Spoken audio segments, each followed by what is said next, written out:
Hello guys, ഇന്നെൻ്റെ കോളേജിൽ Diwali fest ആണ്. നോർമലി ഇങ്ങനെ ഫെസ്റ്റുകൾ വരുമ്പോൾ ഞാൻ വീട്ടിലിരിക്കാറാണ് പതിവ്, കോളേജിൽ പോകാറില്ല. പക്ഷേ ഇന്ന് ഞാൻ പോയി, കാരണം എനിക്കിന്നൊരു പ്രസൻറ്റേഷൻ കൊടുക്കാനുണ്ട്. മാം പറഞ്ഞിട്ടുണ്ടായിരുന്നു വേണമെങ്കിൽ ദിവാലി ബ്രേക്ക് കഴിഞ്ഞിട്ട് കൊടുത്താൽ മതിയെന്ന്. പക്ഷേ എൻ്റെ ടീംമേറ്റ്സ് ഒക്കെ നാട്ടിൽ പോകുന്നുണ്ട്, അപ്പോൾ ആ സമയത്ത് അവരുണ്ടാവില്ല. അതുകൊണ്ട് ഞങ്ങൾ ഇന്ന് തന്നെ കൊടുക്കാമെന്ന് വിചാരിച്ച് ഫെസ്റ്റിൻ്റെ ഇടയ്ക്ക് മാമിനെയൊക്കെ വിളിച്ചിരുത്തി പ്രസൻറ്റേഷൻ കൊടുത്തു.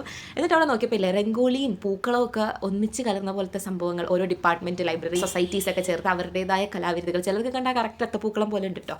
കോളേജിൽ വന്നുകൊണ്ട് എന്തായാലും ഒന്ന് പ്രോഗ്രാമൊക്കെ കണ്ടിട്ട് പോകാമെന്ന് വിചാരിച്ച് ഞാനിപ്പോൾ ഗ്രൗണ്ടിലേക്ക് പോകുന്നുണ്ട്. ഗ്രൗണ്ടിലാണ് ഇവിടെ ഫെസ്റ്റ് സംഭവങ്ങളൊക്കെ നടക്കാറ്. ഓഡിറ്റോറിയം ഉണ്ടെങ്കിലും കോളേജ് ഫെസ്റ്റ് ആണെങ്കിലും ദിവാലി ഫെസ്റ്റ് ആണെങ്കിലും സംഭവം എല്ലാം ഗ്രൗണ്ടിലാണ് ചെയ്യാറ്. മുന്നത്തെയൊക്കെ ഫെസ്റ്റിനുള്ള പോലെ തന്നെയാണ് ഡെക്കറേഷൻ ആയാലും സ്റ്റോളുകളായാലും എല്ലാം ഏകദേശം മുന്നത്തെയൊക്കെ ഫെസ്റ്റ് കോളേജിൽ നടത്തുന്ന പോലെ തന്നെ. പിന്നെ കുറച്ച് കഴിയുമ്പോൾ നസാക്കത്തിൻ്റെയും ബാക്കി സൊസൈറ്റീസിൻ്റെ ഒക്കെ പ്രോഗ്രാംസ് ഗ്രൗണ്ടിലൊരു സൈഡിൽ ഉണ്ടാവും. പിന്നെ കുറച്ച് ഫുഡ് സ്റ്റോളുകളുണ്ട്, കുറേ നല്ല ഡ്രസ്സൊക്കെ ആയിട്ട് അവിടെയൊക്കെ നിൽക്കുന്നുണ്ട്. എനിക്ക് വലിയ ഇൻട്രസ്റ്റിംഗ് ആയിട്ട് തോന്നിയിട്ടില്ല. എന്താണെന്നറിയില്ല, എനിക്ക് ഹിന്ദിക്കാരുടെ ആ ഒരു ഫെസ്റ്റ്, ആ ഒരു സെലിബ്രേഷൻ മൂഡിലോട്ട് എനിക്ക് ഇതുവരെ എത്താൻ പറ്റിയിട്ടില്ല. കുറച്ച് നേരം തിരിഞ്ഞ് കളിച്ച് കണ്ടുകൊണ്ടിരുന്നു. എന്നിട്ട് ഞാൻ തിരിച്ച് വീട്ടിൽ പോയി.